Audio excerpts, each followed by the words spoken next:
হয়ে যাবে। আর যদি নামাজ না পড়েন তাহলে এগুলো কিচ্ছুই আপনার হবে না। দুনিয়াও আপনি পাইবেন না, টাকাও পাইবেন না, বাড়ি পাইবেন না, গাড়ি পাইবেন না, কিছু পাইবেন না। যদি নামাজ থাকে তাহলে সব অর্জন করা সম্ভব হয়ে যাবে। আর যদি নামাজ না থাকে তাহলে এগুলো কিছুই আপনার হইবে না।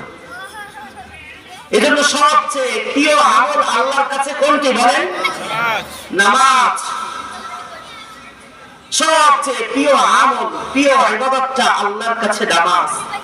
এই নামাজের ভিতরে সব কিছু আছে, সব কিছু। আর আল্লাহ সুবহানাহু ওয়া তাআলা বান্দার নামাজ পড়ার দ্বারাই বেশি তৃপ্ত হয়, বেশি আনন্দ হয়, বান্দাকে বেশি নৈকট্য করে নামাজের মাধ্যমে। আল্লাহ সুবহানাহু ওয়া তাআলা সূরা বনী ইসরাঈলের মধ্যে বলেছেন, ওয়া কাযা রাব্বুকা আল্লা তা'বুদু,